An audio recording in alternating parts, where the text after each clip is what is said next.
Hey, ClapperCast family, your host Carson Tamar here with a bit of an intro before an intro. So if you notice, the episode you're about to see, Wonka, was originally posted as the December Patreon special. This is the film that we were going to do exclusively on there. It actually got published a couple days ago. But last minute, there was a lot of tough scheduling, like a lot of difficult scheduling things that ended up making the Boy and the Heron episode, which we originally were supposed to post this week. It's not happening. There's a small chance it could get rescheduled, but it probably is not happening. If you want my thoughts on it, you can find my full review on Buttered Popcorn this week.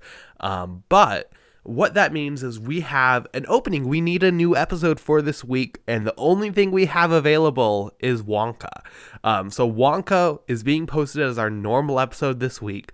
And then to make it up to the patrons, because yes, you did get to see this a little bit early, but you didn't get like an official, I guess, fully exclusive episode this month. Next month in January, we have our normal schedule for ClapperCast. We're reviewing Ferrari. We're reviewing Bad Education. We're reviewing quite a few films.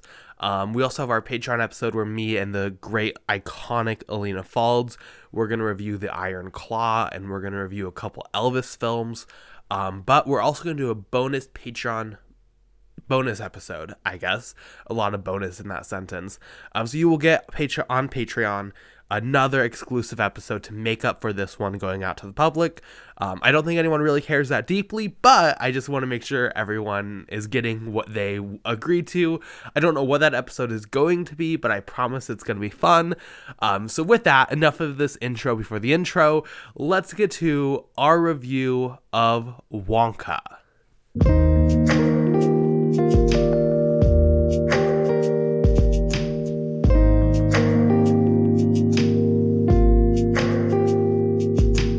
Hello and welcome to ClapperCast. Today for our December 2023 Patreon bonus episode, we're bringing you a special holiday treat as we review Paul King's Wonka. Starring Timothée Chalamet, the film is a prequel for Willy Wonka as he tries to open his first chocolate factory, but is met with not only a group of bullying chocolatiers, but also a general disdain for him in the city that he has to overcome alongside an Oompa Loompa and an orphan named Noodle.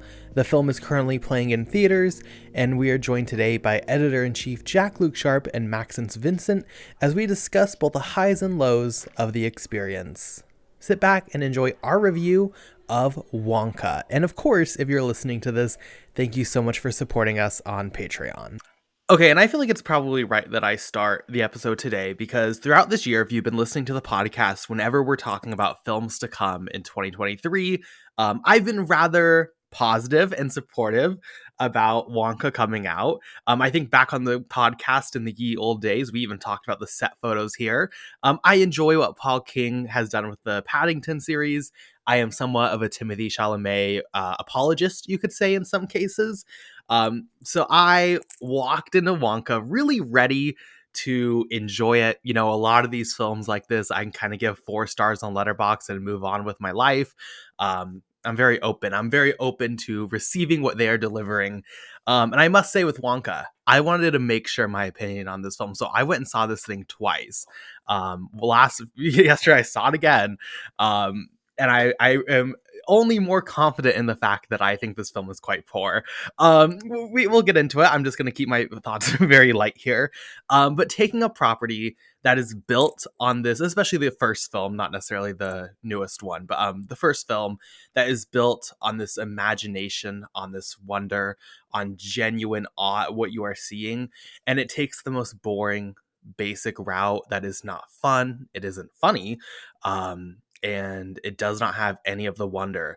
And the fact that you get to the scene where it's supposed to finally be magical. And for a lot of this film, like, let's be clear, the magical moments are like them breaking into a zoo and just seeing like a bad CGI giraffe. It's not really the most inspiring of content. But when you finally get to the candy scene, this is finally the moment, right? It is all just like CGI and it all looks bad and it's all poor and it wasn't exciting. The songs are bad. Timothée Chalamet, look, I love you, Timmy. I think your career is going to be fine with me saying this. Not a great performance from you. I don't really know how the Golden Globes happened, but valid. Overall, I'll just say not my, a little bit bitter of a piece of chocolate for me. Um, but I'm curious to see what you guys think on Wonka. Well, that was quite the bold opening. Hot take, I guess. Here's the thing. Okay, I should probably contextualize. This is the DVD. This is a DVD that's 20 years old here. I don't know if you can see. This is the Willy Wonka and the Chocolate Factory DVD, and I'm just gonna go ahead and like it's all scratched. I don't know if you guys can see it, but like it's all scratched. For the longest time, this was my like all time favorite movie. It's the movie that I credit for making me fall in love with the art of cinema and the art of movies itself. I would go to my grandparents' house. I would beg them to take me to the video store, and every time I would go to the video store, which doesn't exist anymore, of course, um, I would rent out the VHS of Willy Wonka and the Chocolate Factory. No fail. It's like the only movie that I wanted to watch, and they gave me this DVD about like 20 years ago on Christmas Eve, and I still got it. It doesn't work anymore because I've exhausted it completely, but I still have it as a sort of, I guess, time capsule for my love of cinema. And so I guess I was going to be a little bit biased when I saw the trailer for this movie, and then I went to see the film yesterday in IMAX, of course, and I enjoyed it, but it's not like nowhere near as good as Willy Wonka and the Chocolate Factory. It is much better than Tim Burton's dreadful Charlie and the Chocolate Factory. That being said, it looks like shit. Um, the cinematographer of Old Boy did the cinematography for this film, which is insane, but whatever. I thought Timothée Chalamet was pretty good. The songs were all right, Like I mostly enjoyed it. Like I had a good time. It like the flaws stick out like a sore thumb, and it was a much better movie than Paddington 2. So I guess I'll leave it at that. Um, I have no relationship with this material aside from I went to go watch the Tim Burton version in 2006 when I was 10. I remember going to the cinema to see it. I think the original with Gene Wilder is sort of a staple of being quite an edgy early performative piece of sort of young what's that like that pubescent adolescent sort of degree of tone. I've dreaded watching this. I've absolutely dreaded wanting to go watch this. I've stayed clear of every single thing I can imagine, including posters, trailers I've had to see in the film and in the cinema when I've been there to watch previous things. But I've really not wanted to watch this. I'm not really a big fan of Paul King. I haven't seen much of his work. I've seen the first Paddington. I haven't seen the second one. Everyone adores it allegedly, but I'm not too sure. Um, and then I think wanting to do this podcast, speak to Carson and to Max, I thought, well, I'll do this. And I'm in the middle of both of you. I don't hate this, but I don't love this whatsoever either. I think everything that Max said, I completely agree. The flaws on offer here are so obvious; it's actually painful to see. But in the same token, I wasn't whimsical and walking out of the cinema with a massive smile on my face. But I thought this was adequate. But for me, it's interesting that Max brings up the Gene Wilder version, and I think that's the pinnacle of not patronizing an audience. That film, I think it's dark, it's a little bit edgy, it fits the tone superbly well. I think Gene Wilder's probably immaculate in that film. Set design, production design, the characters, the atmosphere. I think even the musical numbers, and I'm not a musical fan, I think are excellent. Then the Tim Burton one is interesting because it tries to echo the same sentiments in a creepier way with Tim Burton's aesthetic. This to me felt the most sanitized version I've seen, and I thought it was quite a big letdown to that degree. I want this story to be quite not edgy. I think that's probably too far of a push of a word, but I want it to have a little bit of tension, a little bit of atmosphere, just have a little tiny bit of edge.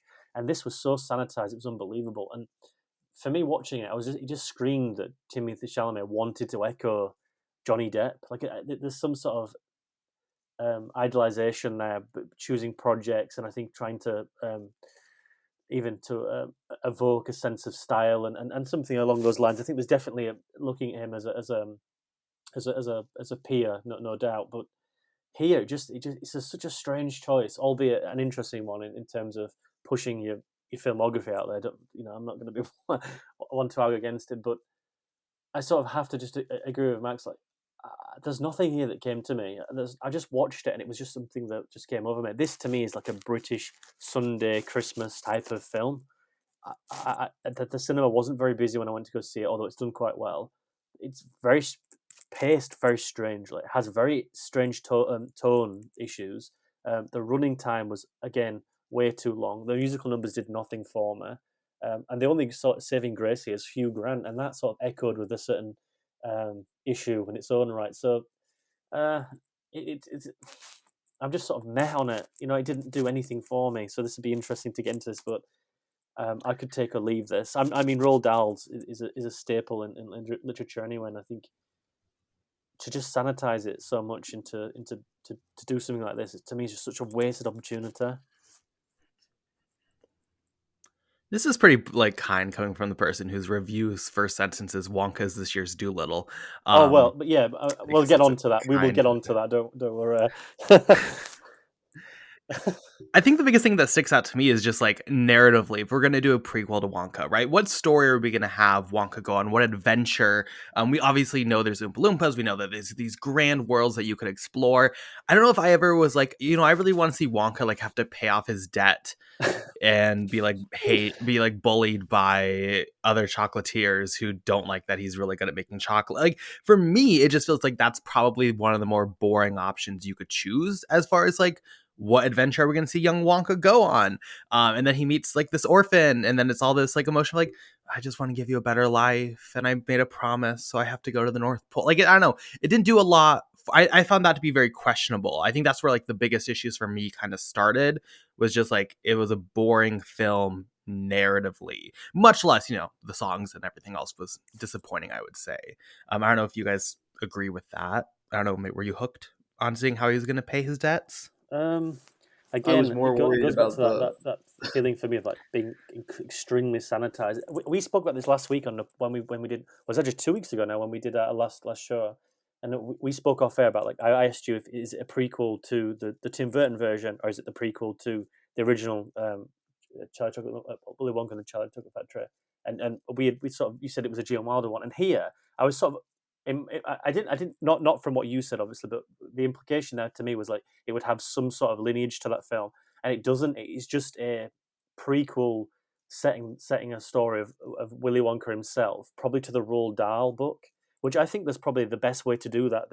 Granted, they have the avenue to do it, but again, going back to narrative, there's nothing here that is intriguing. You find that he's a good person, and he's a good person, and he's a good person, and then believe it or not, he's a good person. And granted, the target audience that this is approaching is not one to go on a deep dark curvature of being a character of torment or anything. But it was interesting that there are multiple avenues here to sort of inject a little bit of life skills, a little bit above the mundane, and every opportunity it feels like it's mandated to protect itself and perhaps the literature behind it a little bit. And for me, again, I just feel that that's sort of almost just a contractual piece of material to get out there and throw out and not have any sort of substance to it. That's the feeling I got. But again, I don't see an arc here, in my opinion, either. I don't see him evolving as a character. I think he understands what perhaps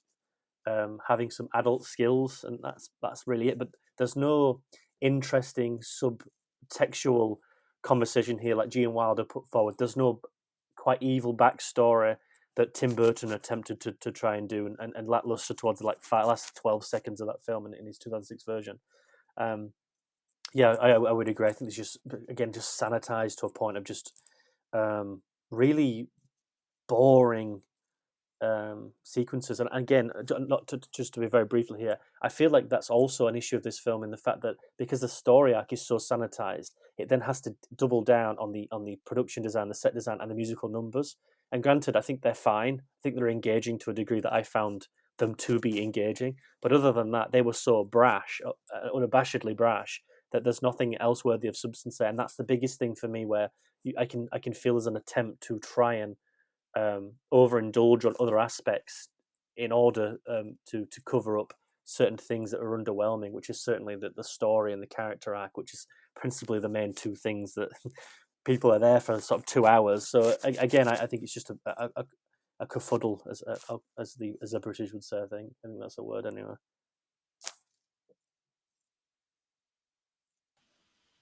I was a little bit disappointed that we didn't get to the part where he became a psychotic child kidnapper who tortured his children into a tunnel of doom and his contraptions in that chocolate factory. We didn't get to see any of that.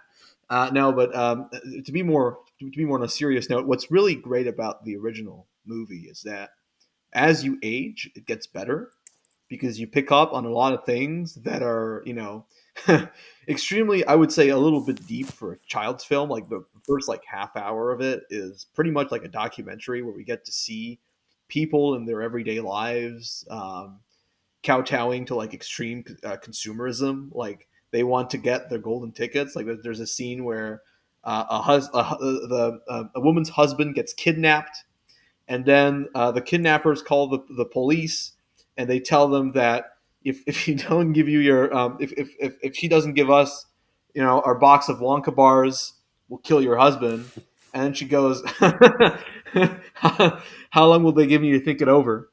Which is it's really it's a brilliant script, and it's really it's when you watch it, like when you're a kid, you're like, oh, what is this? Like I want to get to the chocolate factory, but like when you watch it as an adult, you're like, damn, like this movie goes deep in this, representing this sort of consumer society that's sort of obsessed with the aura of Willy Wonka and the chocolates that he creates without ever seeing him. And when we see him, it gets a little bit more twisted because we never really know like what he's thinking. Like when he walks down the factory for the first time, right when the kids meet him, and he's sort of crippling on the street, and he at some point he backflips, and he's like, oh no, everything's fine. He wants to create this sort of aura of mystery, even as the kids are in the chocolate factory. And of course, Gene Wilder's performance in that film is incredible because you never really know what he's thinking, never really know what he's doing, and it's always you're always very much engaged with that movie. I thought Timothée Chalamet was really good in Wonka at embodying the spirit of Willy Wonka. This sort of very, I guess, this young free spirit that hasn't been, I guess, tormented yet. Because in the original movie, he has a very much he has a very much tormented mind, because who the hell would subject kids to a tunnel where we see a chicken's head get cut off and shit like that? But here he's more, he has a much more, I guess, optimistic view of the world, which made him a rather charming character to root for. And I thought the supporting performances were great too. I mean, you can't do no wrong with a film with Rowan Atkinson and Jim Carter. I mean, come on, like these are like great actors, and they're always great in movies. I also really liked Olivia Colman as one of the antagonists, and geez, what's his name? Matt Lucas as one of the members of the Chocolate Cartel. They were great. They were funny. The comedy was really well paced, and it was very entertaining at times. I did not enjoy all the stuff with Keegan Michael Key's chief of police. The jokes became a lot more fat phobic when as the film progressed, because he gets bigger, because he eats more chocolate, and it just none of it was funny. And Hugh Grant, and we can talk about this, I guess, as the Oompa Loompa. He looks miserable the entire time. Like he's literally like, "Get me out of here! I don't want to. I don't want to be in this movie." I'll do it because Paul King. I guess he enjoys working with Paul King after Paddington 2. But I guess if Paul King wasn't directing this, he wouldn't have played the Oompa Loompa, because he looks so miserable being in that motion capture suit, and that CGI is horrendous. It's just not good. But the film, I thought the film itself was fine, and it was like it's not anything special, but those it could have been far worse than it is. And compared to the 2005 movie, which is horrible, it contains a career worst performance from Johnny Depp, and I have no idea what he's doing there. Uh, this one was fine. Like I enjoyed it. I'm like, yeah, yeah, it was good. Like I dug it. I'm never gonna watch it again, but for what it was fine. Yeah, I'd like. We get it. It's your favorite film of the year. We understand. I like that Hugh Grant has also come on, just been like, I was miserable on Wonka. He's not even trying to hide it. I do think he's probably the highlight for me, just because I think he's giving the most inspired like performance. He has the funniest moments, if you can call them that. I also want to say shout out Patterson Joseph for playing Slugsworth. I thought he was quite good in this. I will say Timothy. If this was like a high school production of Charlie and the Chocolate Factory, I would probably agree with you. I feel like that's the level where like, wow, he really, did well there. I don't know if I fully felt like he captured the energy, the motion of Wonka. For me, it felt more stale and always like it was Timothy Chalamet performing, but valid.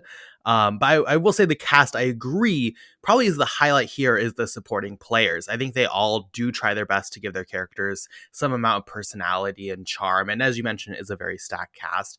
Olivia Colman's never going to be like bad, is she? No one point out examples where she's been bad, but I think she's pretty Secret good Invasion. here. Well, no one watched that. That doesn't exist. I'm going to push back slightly here, but only because of a specific reason. But just before that, I also agree about Timothy Chalamet. I think he's quite admirable here because I think he doesn't let the side down once. I think he puts 100% in from the moment this film starts to the moment this film ends. And I think it's interesting that what this is going to essentially do for his career, because he's doing basically what Johnny Depp did in like 2005, 2006, where he was a very much an independent actor. Then made the Pirates film, blew him up like it has with Dune, with Little Tim, and then now he's going for the commercial success of just trying to get his face out there to a younger audience. And I think in the long run, it'll do him quite well at engaging this audience.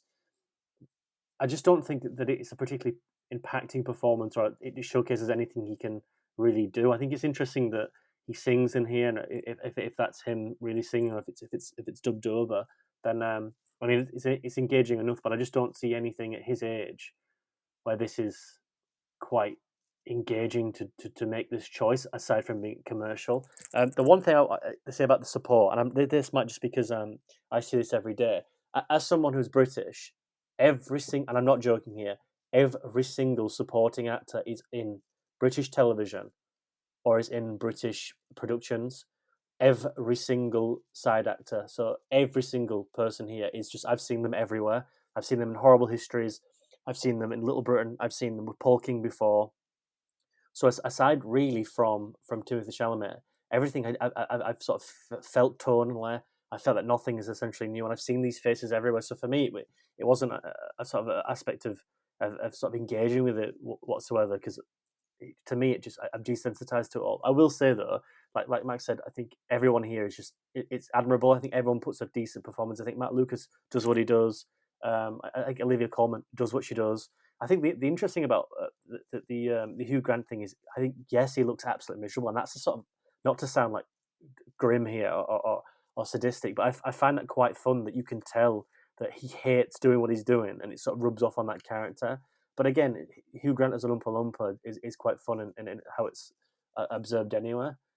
That really is sort of this engaging. But I also thought he was not underdeveloped, but underused completely. It was interesting that there was a subplot there, which you could probably argue Well, he doesn't show up until the hour yeah, mark. it's a long time, and it feels like that sub story arc could really have been a film in itself, which would have been far more interesting. But then I think you go into a lot of more political undertones and societal undertones that perhaps this film isn't even wanting to approach. But I don't know. I felt this is just a Paul King production in the fact that he has his characters set up for him, like Paddington. There's not really much to do there except for write them the way they're done by a pre-existing established project or writer, and then colourfully design musical numbers or production design, and let musical that be ultimately its saving grace, and let that bring in people and into audiences. And I think that's ultimately what he's hid behind quite a lot.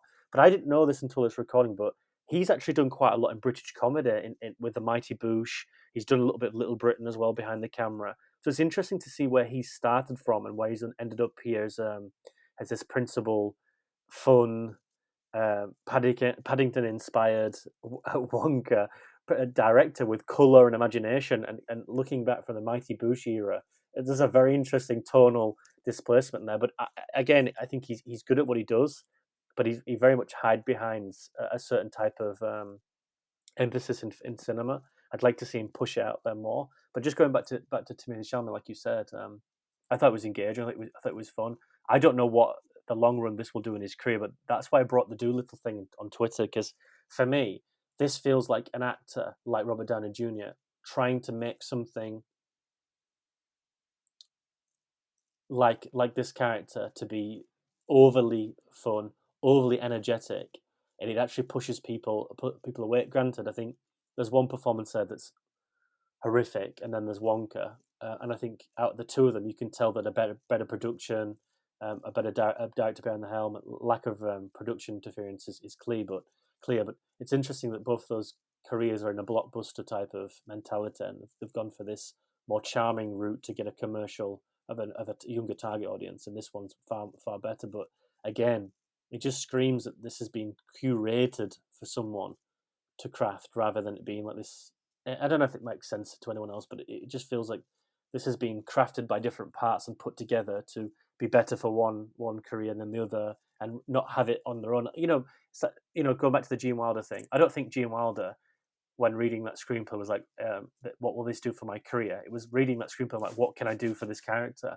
I just think the mentality's changed, but again, we're talking about apples and oranges here. I think this film's far and away removed from that. But yeah, again, I thought it was fine. I thought it was admirable, but it'd be interesting to see what this does for him in the future. Maybe a Shaun the Sheep, um, you know, character in the That'd be next great. Aardman thing. I don't know.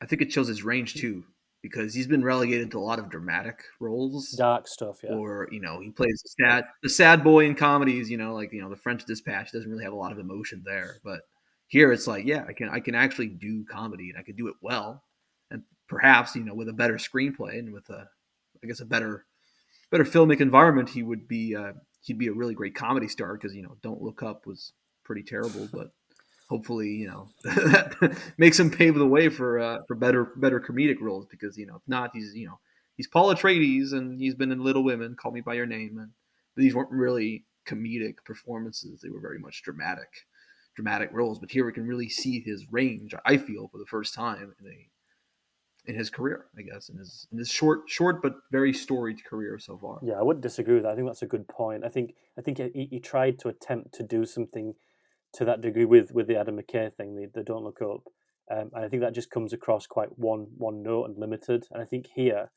there's a lot more to be established in types of tone and thematic. And I think, granted, I think the genre helps him a lot. But like I said, if this is one and done, I'd like to see him do something completely different next.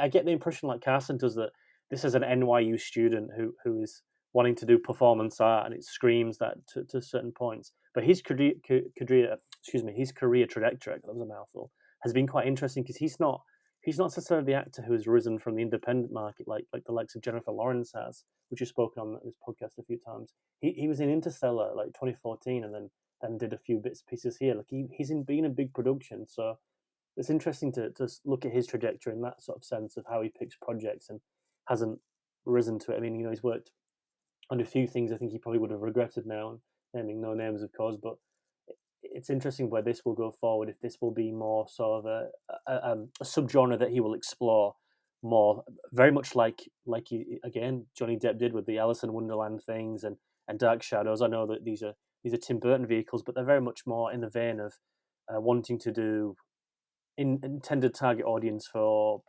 16, 17, 18 downwards, and gain that audience, because he's also a very young man, and he's got a lot of time to grapple with that. But I'll be very interested to see what he does next on the basis of this. I would like to see him try more comedic stuff. I would like him to just go more original. I think the issue with this is I'm always going to be comparing this character I'm watching to like Gene Yeah, Wilder, and I don't feel like it's compared. Yeah, I I mean, think like if you want to prove his range, I understand that concept and logic. For me, I just feel like this is the wrong project. Sounds like you two are more positive on it, so maybe it is just in general. I think it's like going to be well received overall. I was watching this scene where like you have the tree and everything, and it's the big candy scene. I was like, oh, this could easily have like a sequel in a franchise if this goes well. It does feel like this character could become like one of those iconic parts of his filmography. So I guess like that's not a negative. Obviously, he did genuinely get nominated for it. So like we'll see. I would be more impressed though by seeing him craft something original that he can truly call his own. And when you look at that character, you see Timothy Chalamet. You don't see him trying to recreate what others have done. but he's not trying to be Johnny Depp or Gene Wilder. He's trying to do it. He's trying to do his own thing, and he can't really take inspiration from the two because they're both very distinct takes on Willy Wonka. You know, one is more grounded but emotionally tormented, and the other is just too off kilter and weird for Timothy to take inspiration from. I agree about the Gene Wilder, but I do think when I look at his career trajectory and I look at him as a performer, I think he does really take the sort of Johnny Depp route to heart, and I think he had a bit of opportunity here to probably envision a character that his peer, let's say, envisioned. And again, I agree with you. I think there's it's off kilter, but it's totally distinctively different in the wrong way to what Gene Wilder achieved. But granted, again, what much else can you do except for going complete opposite? I think here is a good balance between the two. It's interesting because you say about this being an iconic character in the future, Carson. The reason why I'm a little bit more positive than you, perhaps, and I agree with Max to the extent about this being a good performance, is this really could have gone the wrong way. There are sequences here where it could be screenshot, put on Twitter, and it being laughably bad. Because I remember when the behind the scenes photographs came out when he's on the cart, and people were like, I mean, Twitter does its thing, but I can imagine that there'd have been a fury about it, being like, oh, this is so cringeworthy. And to be fair, because it's so it's overstated, but it's that there's no sort of tonal imbalance. It's just very straight laced in being phone. It's a little bit dark, but it's phone. It's a little bit dark. It's phone. I mean, everybody has got like a pink nose in this as well. Everybody's has that sort of aesthetic of being, almost like porcelain. Like nothing is a believable scenario here in any terms, including character, including. Um, I mean, even just makeup and stuff. It's always exaggerated. So he is allowed to hide behind that if stuff falters in his regard, because he's also got to he can well then keep in touch with the aesthetic that's going on, so he can hide behind certain things like that. But really, I think he stands quite tall, because like you said, there's moments here. The one thing that I will get on later is that I was just, you hear the tone, the do do do do do, and I was like, don't do it, don't do it, but they're going to have to do it to remind the audience. And the last 10 minutes to me was like, oh, like, it's going to happen, it's going to happen, and then he does the song. I think it's horrible. It reminded me of Russell Brand at the 2012 Come Olympics. on. To me, it just didn't land. I think there's a sentiment there where you can tell that's too big for this performance, because that, again, like you said beforehand about the film, that song has lived a very, well, even a larger life than the film itself. It's been indulged within contemporary pop culture as well. So it has its own life outside of the film. And given that, I just thought, oh, and I don't think he achieved very well there. Other than that, I think he's it's a push, it's a punt, it's a blind choice to do something different, and I think I give him all the plaudits for that. It's like it's just different, and I think looking back on it, I think it'll be appreciated for that.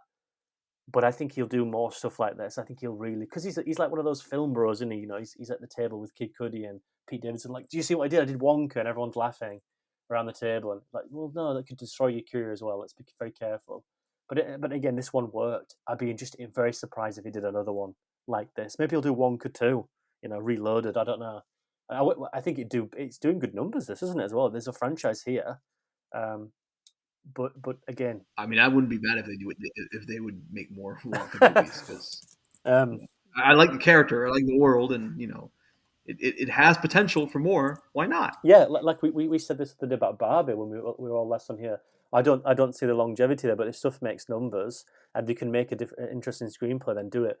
But not to digress, but they've just made Chicken Run 2. It's on Netflix now, and you can tell that there's it's just the push, the difference of waiting too long is terrible as well. That they're going to have to choose this right, and he's going to have quite a stacked filmography. But I don't think there's much there for him to develop more so in terms of character. You'd have to get darker. You have to really push it a little bit more. Otherwise, we're going to see the same thing. I think Paul King needs to. I mean, he's got Paddington 3 as well. If he's, I don't know if he's directing that, but there's some interesting stuff to come in the future. I just think that there's more. So He is not directing Paddington is 3. he Paul not? King. No, because it's filming right now. But I don't know if he's directing it. I can't remember if he's directing it or not. No, he chose to do Wonka instead of Paddington I, 3. He did write the yeah, screenplay. I mean, I think. that'll just be again interesting to watch Paddington 3 if that hides behind the same qualities that his previous two entries have. But we'll wait and see. Again, this is going to be interesting for Paul King as well because he's like the British darling now. This puts him on a different hemisphere. This puts him in the let's see what you can do next. You know, he's a talented director. He can get stuff on screen. But you know, this just screamed to me like a David Walliams production of one of his like silly little stupid books at times. You know, let's be crazy for the sake of it. You know, let's be edgy, but let's not be edgy. You know, that's the impression I got. There's always like this withdrawal about pushing, and then you know, let's overstep, but let's push it back. I don't know the Keegan thing. I can't remember Michael Keegan. Not Keegan. You know, we all know who we're on about the code with John Peel. Michael Keegan, is it? Keenan. I'm going. You're gonna have to help me out here, Cass. You got to stare at me. It's Keegan Michael Key. It's K and Peel. Yeah, him. That's an interesting choice. That's an interesting choice. But other than that, I don't think this film took any risks. That's dark if that's the one risk that they took. I didn't think it personally landed that No, well. I'm not saying it landed I think this well. definitely Just be a it's sequel. a risk. No, I know. Yeah. I know.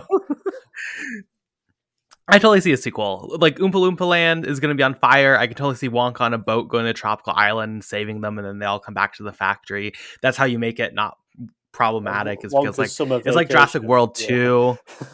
Yeah, it's like Jurassic World 2, where like you have to save them all before the volcano blows up or something. I mean, I see the vision. Paul King, if you're not going to do Paddington 3, like, I don't know. I really think there will be a sequel. I think this is something that's going to stick around.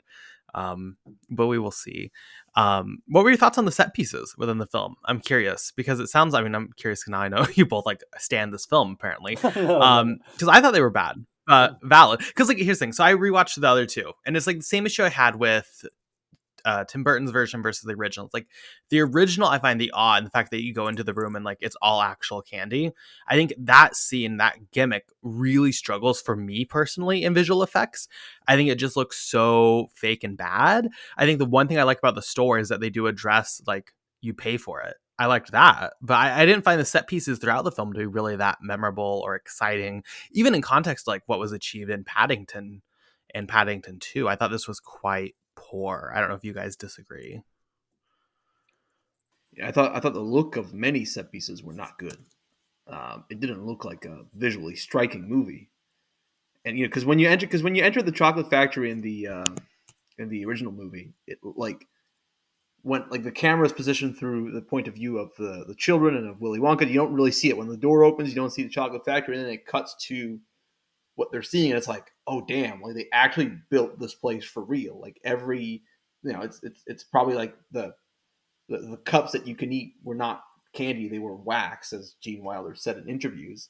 And so they had to spit it out, but it looked real. It looked, you know, it looked like something that you would want to be in, like the chocolate river. Like you would, you know, you probably want to drink the chocolate from that river because it looked amazing, but it wasn't chocolate. But anyways, like it looks so real, and here everything looks fake. Everything looks, you know, it's all CGI. So like the magic of wanting to be in a world that is full of pure imagination and lived in is just not there. That being said, I did enjoy some of the musical numbers. I thought the musical number in the vault with Keegan Michael Key as the chocolate cartel was bribing him with chocolate. I thought that was nice. The song was good. It was catchy, and I enjoyed the heist. When they're trying to break into the vault with the giraffe. Yeah, the CGI giraffe with Rowan Atkinson. I thought that was funny. I thought the comedic timing was great. And you know, I enjoy the pacing of the comedy, and it does go through a lot of genres as well, like a lot of tonal shifts, but it never feels jarring, and it never feels like, oh, out of place. That being said, when he goes into the zoo and he milks a giraffe and all that stuff, or he's singing to Noodle and they're flying with balloons in the sky, I mean, that all looked terrible. And I'm surprised. I'm really surprised they got the guy that you know literally established the look of many of Park Chan Wook's films to do Wonka. That being said, when he went into American cinema, I mean he did It, the first It. He did Uncharted and Obi-Wan Kenobi, which looks absolutely terrible from a visual point of view. That thing looks drab as hell. Hopefully he'll pick himself up very soon because yeah. I agree. I think certain composition here is just like unimaginative, which again for me creates like a thematic dissonance with what I'm watching on screen, because we're watching something that tonally is so energetic, so full of life, color, production design, set design. There's just everything has an aesthetic of just being enjoyed or lived in, and then you get this composition of just him in the middle of the street, surrounded by people, opening a song, and it's just again, it just felt underwhelming, very unimaginative. The composition at times is just okay. For me, a lot of it felt like it was this wasn't like previs, or it just wasn't storyboarded at times, because ultimately when you have like a storyboard, you get, you know, you try and vision it on screen, there's always some sort of like connective tissue, just seeing something that's being thought about. Here it felt like the backgrounds were replaced for CGI later down the road, for like maybe possibly reshoots and stuff, because there's just everything's so bland. It's reddish brown everywhere. It's just, again, I get that to evoke the sense of chocolate, I'm sure, but I get it. But we're here to see Wonka, and the one biggest issue I have is that when we get that store opening as well, that to me just does not scream an invitation. It doesn't scream a visualization of being immersed whatsoever. You know, it's like the Wizard of Oz moment when we go from color to we go from black and white to color, and then we get the Goonies moment when they go down the shaft and they go in the water and they see One Eye Willie's boat, and again, like in the original '70s Willy Wonka film, we get to see that, and we see the green, we see it lush, we see this brown river running through, and we see blues, whites, reds, greens. Here it was just so mundane, and then something I sort of didn't predict, but I thought was just around the corner, is that obviously someone spikes, spoilers, but someone spikes the chocolate and the green hair pops up. And that to me is just classic Paul King, in the fact that you have absolutely no idea about story and you don't really want to invest in your characters. So let's do something visually out there and make it quirky and maybe make it, I don't know, visually advantageous without any substance, and it just be green, because it's wild, it's green. That's the sort of ideal I got from it. And to me, that does very little to impress me, because again, I think that's just such the standard. That should be the bottom line of you making trader decisions that are a little bit kooky. Oh yeah, we'll make it green. Well, let's have a little bit more imagination. But from that moment onwards, it just doesn't have any imagination. No pun intended. Just visually, I find it so flat and boring. And again, it really just is Lil Tim and perhaps the little co-star with him, just to give it a little bit more of an emphasis on an emotive prowess. But that, and then you've got the Sally Hawkins thing, and I'm like, what? Like, so basically, this is a kid who has gone all the way on his own to do this, and he wants to see his mom again. And but again, the sentiments of that are quite sweet. The execution is just like, what?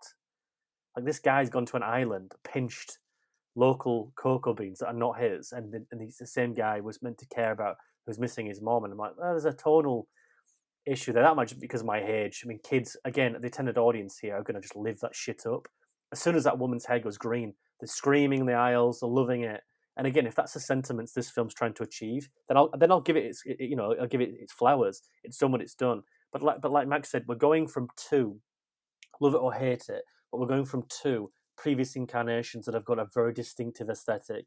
The Tim Burton one, again, love it or hate it, he's trying to make a visualization of his world, his rolled out, which I appreciate in its own right. Execution's a different thing, but I appreciate the attempt. And then the original just is what it is. We have the British industrial smoke at the beginning, and we're going, it's all grey and blue and poverty stricken, austerity, and then again about the capitalist stuff, and then we go into this world of just, again, pure imagination, as they say, green lush. Here, there's just no sort of indication of that to come. And even then, I would say that you could argue that it's from the start. So there's not even that provocation of, oh, then we're into this world. It very much is just this is the world we're in, deal with it, and we're a bit quirky. I don't know. I think this should be better in that regard. I think it's lazy on certain things. If lazy is too harsh of a word, I think it's definitely understated. And even then, it's just like the basic it's a basic like forefront thought of trying to justify what they're doing on screen. Is just, I don't know. Just to me, it was just like compositions. That's just like the three-letter word I get screamed to me. It's like anything like meh. That's what I get that idea from this. Again, with the musical elements and the composition, that's sort of the sentiment I come to. It does stick out like a sore thumb when you watch it in IMAX, especially. It's like, Oh, I can wow, this imagine. movie looks awful.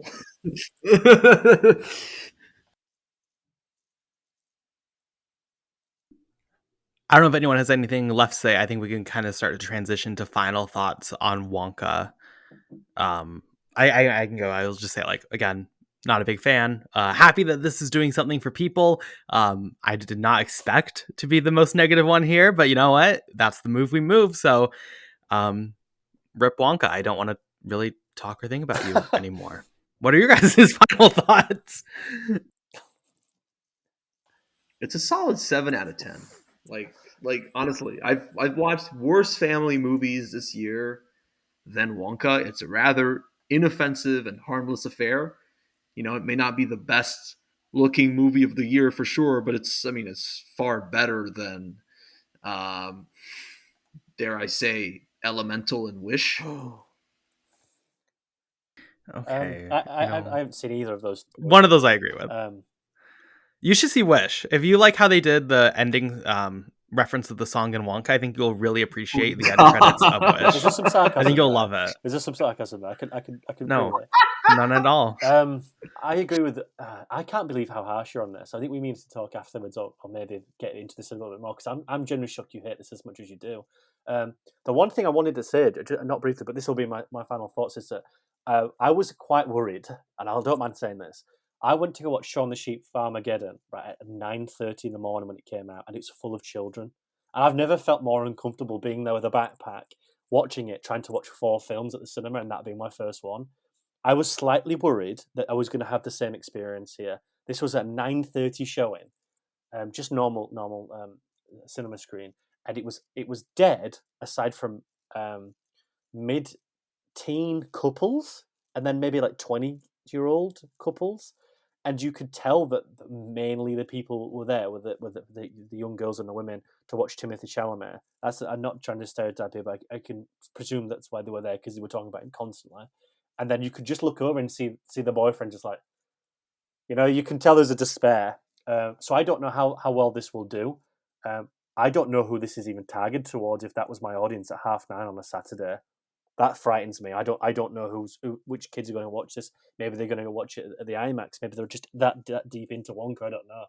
Um, this is slipping for me. This is like an average film. This is like 3 out of 5 for me. If I was going to do it on Letterboxd, the more we talk about it, the more I'm just sort of underwhelmed and wanted a bit more. I wanted just more creativity on board in terms of actually making sense and not just there for flat entertainment. So mine might slip to a 2, but this is like a 5 out of 5 for me. It's just bang average. It's here, it's there, it's nowhere.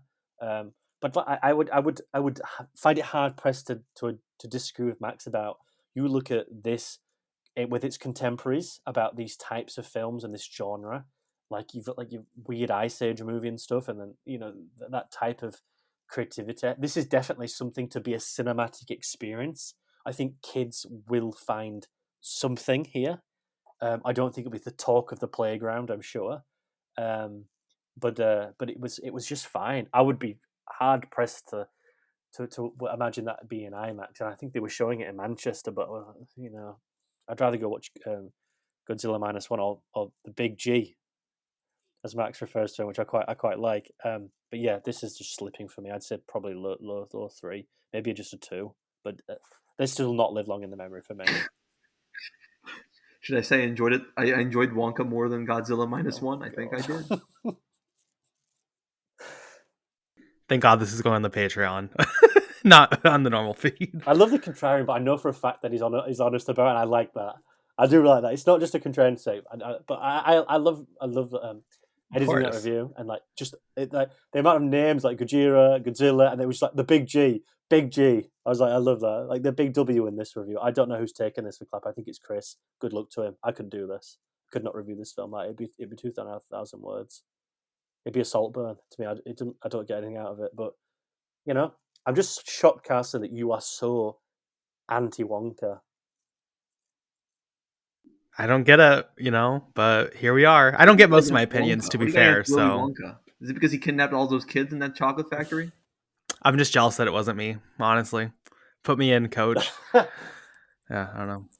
you think it's a Paul King thing? Well, I wouldn't No, because I like the Paddington films. It's this one specifically. I just hate it. There was nothing here I enjoyed, but valid, everyone, And I think especially even if you want to go back to the Tim Burton one, which is not good. I don't think anyone here is going to be I like need to check a my review hidden for that. gem. It might be on Uncut Gems one day, Right. but at least that had visuals that were like imaginative, and like there was something there to be like, wow, that's like cool. That's awe-inspiring. I like the big pink boat. I'm not gonna lie.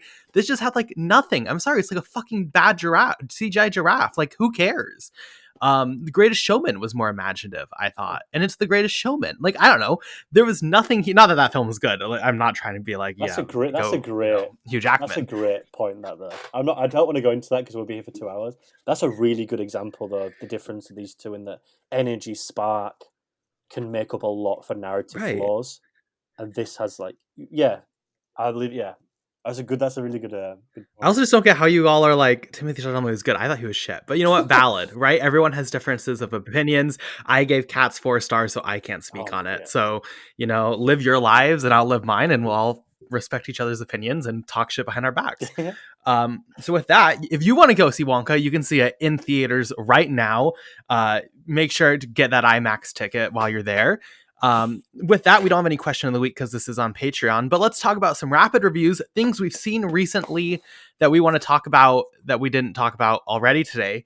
Jack, you seem so enthused to start. I'll turn it over to you You're doing first. this. What have You're you doing this on seen purpose. You know what I've been recently? watching. I've been watching such mid shit. Like I watched like Devotion, Moscow Moscow Mission, uh, Why did you watch Devotion? because I saw like I wanted. I why? actually really like Top Gun Maverick. I don't even mind saying that. Like, I've got a thing. Right. Okay. Same. I have an affinity with Top Gun Maverick. I don't know why. I just do. It was a film I watched, but when I got on the plane when I went to get married, they call me Top Gun at work. I have a affinity with it. I'll go into it another day. And I just my dad were watching a film, and it was on. I think it's on Amazon Prime as an original. I was like, oh, this is interesting. Read this cast list. Oh, okay. Well, Glenn Powell's in it, so I watched that, and it was just mid tier. I read Alina's review and I was like, I should never have watched that film because everything that they said in it was like bang on. Um, but yeah, Moscow Mission, Marsh King's Daughter. I'm going to leave it on this one because it's pissed me off. But I've done a review of it. It's been edited. It's quite long. But I watched Leave the World Behind, and I'm just like I'm getting really angry just thinking about a piece of absolute shit. Like I'll I'm being honest, I can't find the words, but it's fucking pissing me off just thinking about it. I watched some Johnny Toe, getting more back into the Godzilla stuff for Godzilla Minus One. Documentaries, I'm just bombing them through, loving it, getting educated. I watched Manodrome. I got that sent to me. That was interesting. Um, Very interesting. I think that's going to be an interesting film to talk about in the next few years. With toxic masculinity, I think Jesse Eisenberg's very good in that film, but the film itself is just um, okay. But that's good. Again, I watched Sonic 2 today with my grandma. I won't ask any questions on that. I watched Infernal Affairs. I thought it was outstanding. The one film I do want to mention though, because it's quite poignant as well. But I was sent the film Your Lucky Day, which has got Angus Cloud in it, which I know the producer, Luke Bennett, lovely, lovely person, sent us some stuff during COVID, looked out for us, looked out for them. Really great guy. He just sent it over and was like, look, do what you want with it. If you don't like it, no problem. Just do it. And I watched it and I was kind of blown away about it. Shot in 16 days, has absolutely no budget whatsoever. It's a bank rob. Well, not. It's like a robbery in a convenience store in America that from the next 10 minutes to 10 minutes to 10 minutes to 10 minutes just evolves into something that's quite terrifying, really engaging, really immersive, really good performances. Angus Cloud's last on-screen credit of seeing it, which is just tragic to see something that you're watching for the first and last time, which I find just so fucked up. It's like gonna watch the last Tony Scott film. It's like just for me, it just fucks me up. But really good stuff, and it's on Amazon Prime, I think, in the US. I think it's getting released now, but just support local independent movies. I think they need it.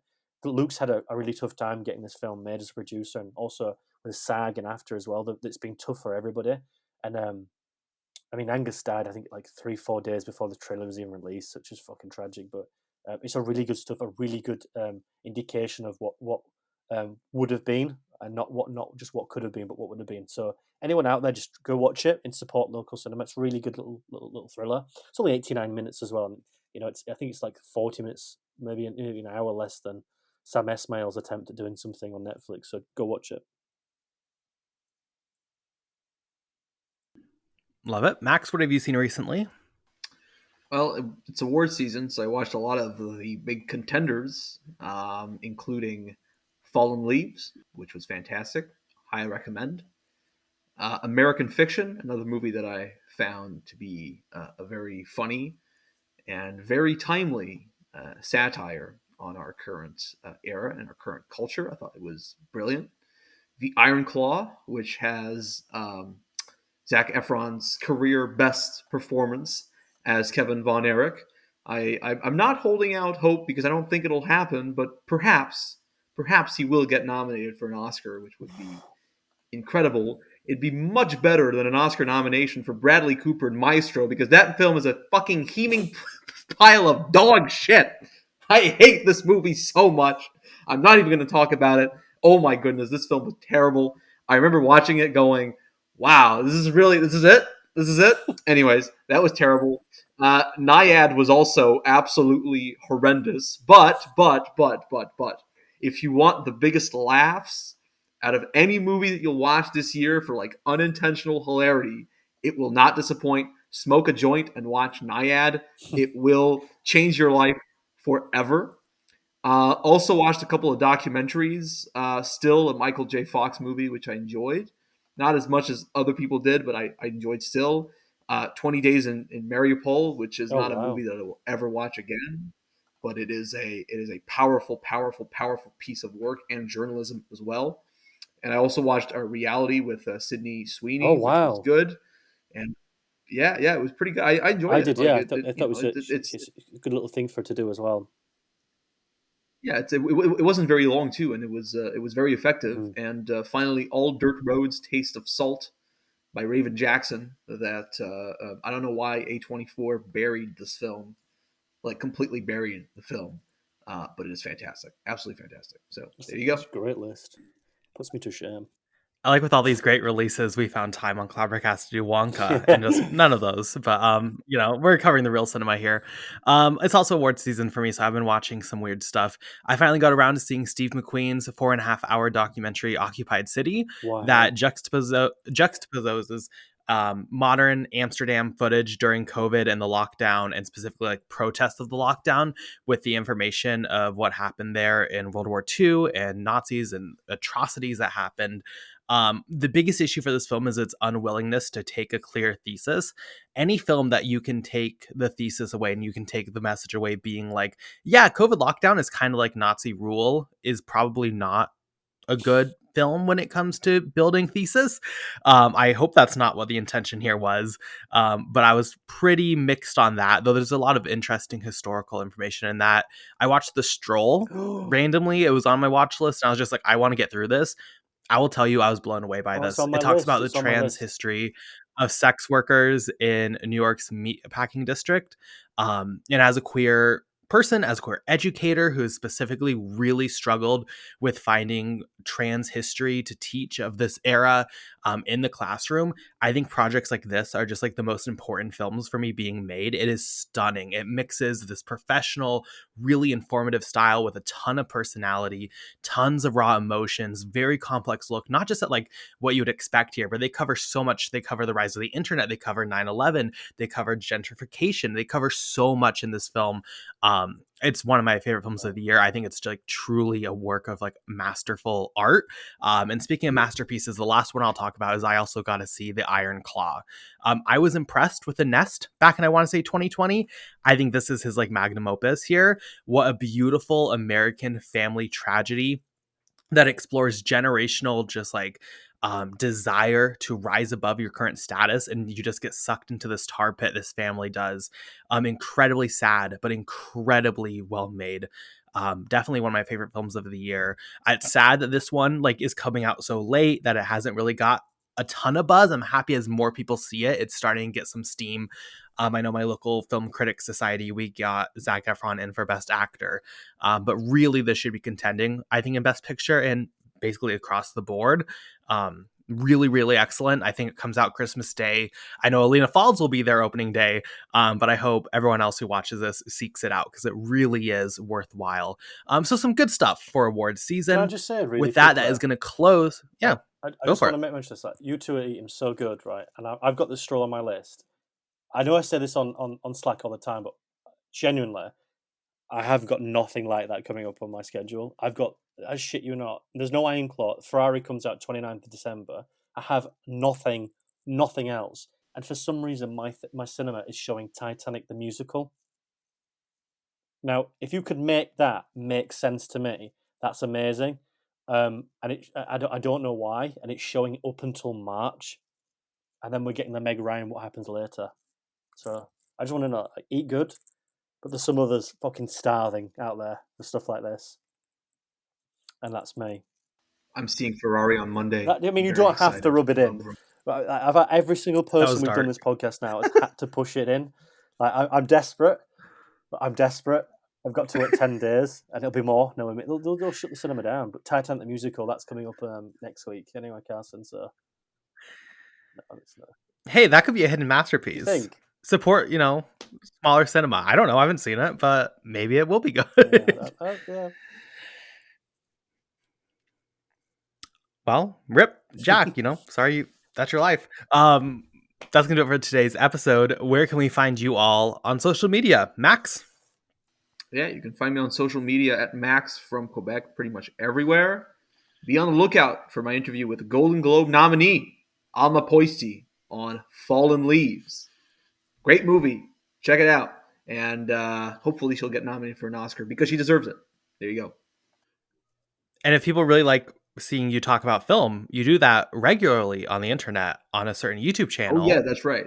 I haven't been active on that YouTube channel that much right now because I'm busy with exams. But you can subscribe to my channel, MFQ Reviews, where I talk about the latest and greatest in film and TV. I'm actually going to have a review of Wonka up today or tomorrow. But it's coming. It's coming. I've just been working on a movie, a website, and a podcast for the same fucking class. But I'm almost done. So that's also very exciting. You love to hear it. Jack, where can we find you? You can find me on Twitter and X and Letterboxd for this same username at JaluChat, where I'm just reviewing mid-tier stuff, and I'm going to continue to review mid-tier stuff like Sonic 2. But yeah, there's going to be some writing more on Clapper, and then I've got these 2 features to publish once I can edit the references out and make sure I don't get in trouble by sourcing something I've already sourced, which is my own writing. But we'll get there. But yeah, looking forward to it. And you can find me on Twitter at BP_movie reviews, Carson Tamar on Letterboxd and Blue Sky now. And with that, thank you so much for subscribing to our Patreon. We love talking about film, and we'll continue to do it because we have a shit ton of episodes coming for the end of the year and in the new year. As Jack mentioned, we're seeing Ferrari. We're talking about it. It's going to be fun. And then we have a bunch of old releases we're talking about for the next 3 months. So we just have to make it through a couple more bad new releases, and we're golden. So with that, thank you so much for watching. Goodbye.